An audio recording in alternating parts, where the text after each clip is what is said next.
25 जुलाई को कॉकरोच जनता पार्टी ने हमारे प्रोटेस्ट को कॉल ऑफ किया था ये कंडीशन में कि हमारे जो सारे मुख्य मांगे थे सरकार ने उस पे या तो उन्होंने एक्ट किया, जैसे कि धर्मेंद्र प्रधान जी का इस्तीफा उन्होंने लिया, या तो उन्होंने अश्योरेंस दिया कि एग्रीड अपॉन टाइमलाइंस के अंदर वो उस पर अमल करेंगे।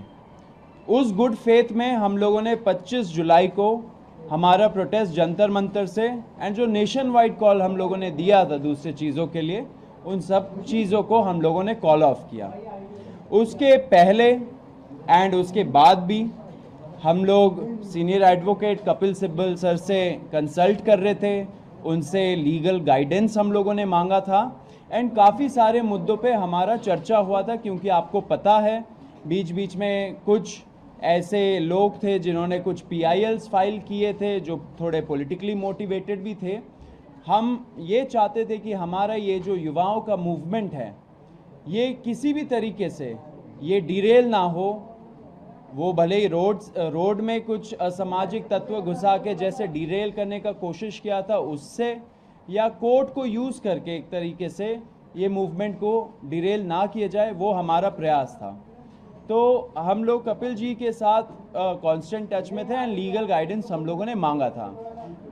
जब 25 तारीख को हम लोगों ने कॉल ऑफ किया ये प्रोटेस्ट, हमारी आशंका थी कि शायद फ्यूचर में जब थोड़ा सा मोमेंटम कम हो जाए या थोड़ा ये प्रोटेस्ट का जो माहौल है वो थोड़ा गिर जाए, उसके बाद शायद ये सरकार इंडिविजुअल लेवल पे लोगों को टारगेट करना शुरू करे।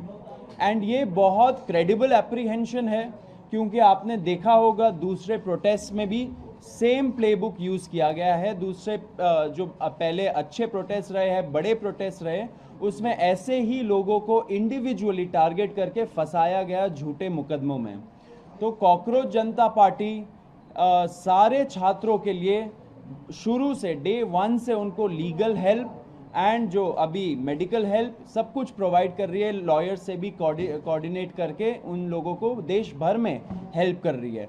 तो इसी आशंका पे हम लोगों ने कपिल जी से गाइडेंस मांगा था एंड कपिल सर के कुछ सुझाव थे जो अभी सर बताएंगे हमें।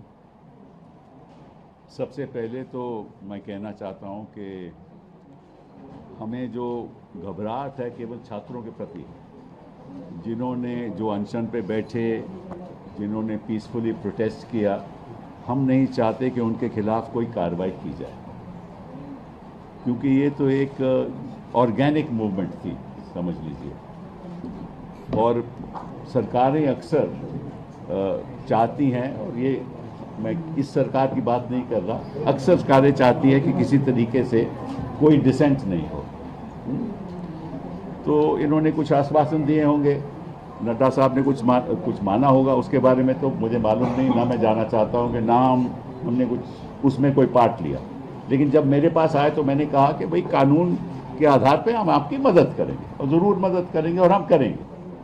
तो इसको सामने रखते हुए मैंने कहा कि जहाँ जहाँ भी हिंदुस्तान में, बिहार में हो, आसाम में हो, बंगाल में हो, महाराष्ट्र में हो, जहाँ जहाँ भी पीसफुल प्रोटेस्ट हुए हैं और जहाँ जहाँ छात्रों को टारगेट किया जा रहा है या प्रोटेस्टर्स को टारगेट किया जा रहा है, वहाँ हम चाहेंगे कि अगर कोई मुकदमा कोई डालेगा कोई भी सरकार, तो हम फिर उसके लिए एक व्यवस्था बनाएंगे ताकि वहाँ कुछ हमारे वकील खड़े हो सकें। तो इसी सोच के साथ हम चाहते हैं कि कोई कार्रवाई नहीं हो, अगर FIR होती है तो FIR विड्रॉ हो। और मैंने कहा है कि हम एक ये CJP ढांचा बनाएगी कि किस जगह पे क्या हुआ है, किस छात्र को, किस प्रोटेस्टर के खिलाफ कार्रवाई हुई है, चाहे कि मुफस्सिल में हुई हो, वहाँ कौन वकील है जो हमारी मदद कर सकता है। ठीक है, फिर ये लोग वेबसाइट बनाएंगे, मैं नहीं करूँगा, ये लोग खुद वेबसाइट बनाएंगे। उस वेबसाइट पे जो वकील लोग मदद करना चाहते हैं वो अपना नाम देंगे, कहाँ वो रहते हैं, किस तरह से मदद करेंगे, प्रो बोनो मदद करेंगे या उनके पास कुछ थोड़ा बहुत देना पड़ेगा।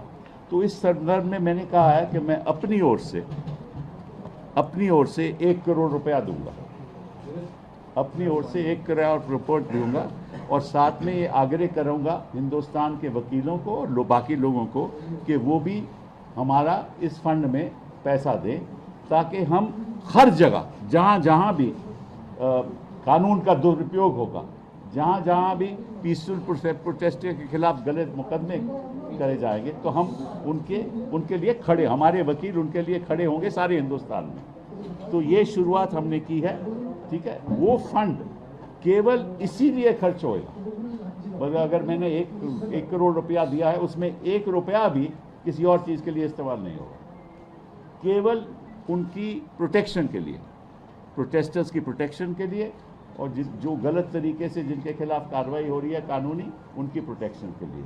और जो भी फंड इसमें आएगा उसी लिए होगा, किसी और उसका दुरुपयोग नहीं होगा। एंड उसका जो डिसबर्समेंट है उसमें मेरा कोई लेना देना नहीं है, ये खुद करेंगे। मैंने तो कंट्रीब्यूशन देना है, वो मैंने ऐलान कर दिया, वो मैं कंट्रीब्यूशन देंगे, बाकी इनके जिम्मेदारी है क्या करना है क्या नहीं करना। बाकी मैं एक बात आपको बता दूं जो मेरी जानकारी में आई है कि दिल्ली की पुलिस फेशियल रिकॉग्निशन के साथ जो भी वहाँ आया है उसको वो टारगेट करेगी और प्रयास करेगी कि किसी तरीके से उसके परिवार को, उनके लोगों को हैरेस किया जाए। और इसमें भी वो हो सकता है कि कोई कम्युनल दृष्टिकोण के साथ। देखिए, ये जो इनकी प्रोटेस्ट है कि मैं तो बाहर का आदमी हूँ, मैं तो इनके साथ प्रोटेस्ट में तो जुड़ा नहीं, ना मैं कभी गया, लेकिन जो मेरी सोच है कि ये जो हिंदू मुस्लिम करते हैं ना, ये हर जगह यही करेंगे, तो इनका तो मकसद ये है। तो वो हिंदुस्तान में हमें होने नहीं देना, छात्रों को होने नहीं देना, प्रोटेस्टर्स को होने नहीं देना। ये above class, above creed, above religion, ये मूवमेंट है हिंदुस्तान के सुधार के लिए, और सुधार तभी होगा अगर सब धर्म के लोग, सब जाति के लोग इकट्ठा होकर इसमें शामिल होंगे। मेरा तो रोल रही है कि मैं इसको बाहर से कानूनी तौर पे सपोर्ट करूँ। बहुत बहुत धन्यवाद। Thank you sir. मैं नहीं अभी ख़त्म नहीं हुआ है, रुक जाइए, क्वेश्चंस को रोकिए। On behalf of cockroach Janata party मैं सर को बहुत बहुत थैंक यू बोलना चाहता हूँ। सर का आप ट्रैक रिकॉर्ड देखिए, हमेशा कोई भी कॉन्स्टिट्यूशनल मैटर हो, एक्टिविस्ट का राइट हो, डिसेंटर्स का राइट हो, छात्रों का राइट्स हो, सर हमेशा वो सारे केसेस लड़े हैं कोर्ट में। एंड हमें बहुत कॉन्फिडेंस मिलता है जब सर जैसे लोग हमारे साथ खड़े, युवाओं के साथ खड़े। तहे दिल से शुक्रिया सर। एंड इसी में आपको हम लोग एक स्टेटस अपडेट भी देना चाहते हैं कि पूरे देश भर में क्या हो रहा है, क्योंकि बहुत सारे क्वेश्चंस आ रहे हैं कि कुछ स्टेट्स में पुलिस बहुत ब्रूटल तरीके से क्रैकडाउन भी कर रही है एंड लीगल मुकदमे भी लगा रहे हैं छात्रों के खिलाफ।